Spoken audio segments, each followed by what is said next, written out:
YouTubers. Well, I noticed that my Betta, Caesar's, had a tear in his tail like a few days ago, and so I'm just gonna go over what I do for him when I see that happen. And, basically, there's three options. You've probably seen this product selling at Petco, PetSmart. Maybe you bought it yourself. Well, it's not that this is a bad product, but I think there's some things you probably need to know about it, and which just the reason why I fumbled when I first used it. It just says on the instructions that you just add so many, however many drops inside, however many gallons of water, and so, but it doesn't say you're not supposed to put it in your tank. So if you have a bowl and if that's the only fish in it, great. So if you have a 10-gallon tank like I do, don't just go put it in your tank, because that's where I fumbled. And basically, I noticed that my fishes, my Betta is all right, but because he can breathe air, the labyrinth organ, but his gills will probably get damaged. I didn't add all that much. I added like 20 drops one day, and then I noticed that my other fish, especially the core, he's kind of old, so yeah, he's been acting a little weird. He's been coming to the top of the tank and gasping for air sometimes. So he's still doing that. So I think there's no way to heal him anymore. So just take care of that.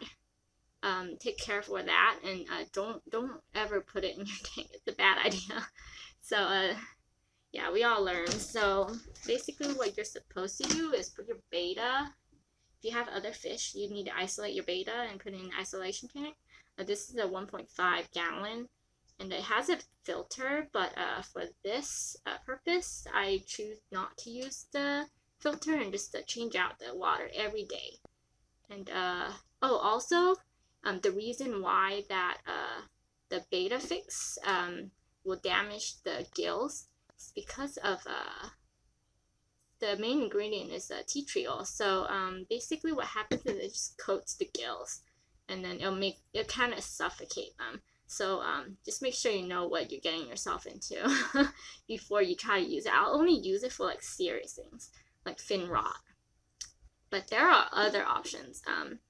Basically, so now unless it's finrot or something really serious, with like say what happened to Caesar's, he probably just tore his tail on like a driftwood or something else in my tank. So it's a pretty serious tear still though. It went from his the base of his tail to like the edge of his tail. So yeah, and for a rose petal, that's kind of devastating for me because I love his tail so much.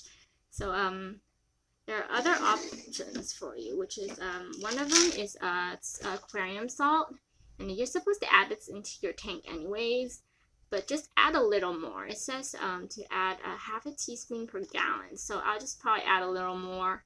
And the salt is supposed to help with infections.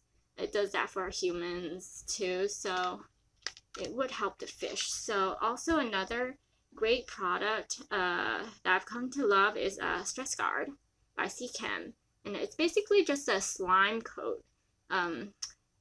Yeah, it's a slime coat product. So but it also states on the back, as you have noticed, is use it daily until signs of stress have abated or healing is complete. So it does also help with healing. I'm not sure how it does this, but it seems to be working. So yeah, I think it's probably like a combination of all these products that I use. But yeah, so these are two preventative products that I use to take care of like the infection at least. But that's not enough. So now we need to talk about food. So this is the food that I usually feed my Betta. I feed him like 2 or 3 pellets a day. Yeah. So basically, what I need to do is add the protein, which is what makes up tissues. I just get this. You can see this in Petco, PetSmart. I bought it on Amazon for like $5. think you can find some for $3. But basically, it's just freeze-dried Daphnia and bloodworms. And it is freeze-dried. And what a lot of people say about freeze-dried products is that there's a chance that they'll cause constipation in your betta because it's been the moisture has been zapped out of them, and I guess it expands in their guts and kind of clog it up. So basically, what I do is like some water, and then I put like a few of them and let it soak up the water, and then that's when they eat it, that won't happen because the water has been added back into them, and they still get their protein.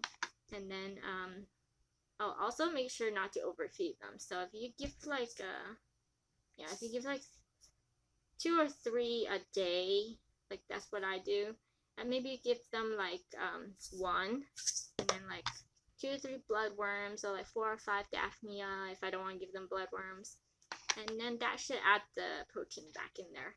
So hopefully if you do like a combination of all of that, it makes some difference. And for me, it has. So like over the course of like say a week, I can see like a little bit of like it's not slow. I mean, if you can see the rate at which it's closing, like it's a little bit of difference every day you do this. So I mean, it's pretty fast if you can see it. So I know that Caesar's is on the way to recovery, and there's nothing to worry about. I mean, it's not finrot. So yeah, it's just he'll always get these little tears and stuff. I mean, unless I put him in a tank with nothing in it, he'll probably like bite his own tail. So yeah, as a betta owner, you just gotta have these things in mind all the time. And thank you for watching, and I hope you took something away from that. And if you have any tips to share with me, feel free to leave in the comments. I'm always happy to learn. And thank you for watching.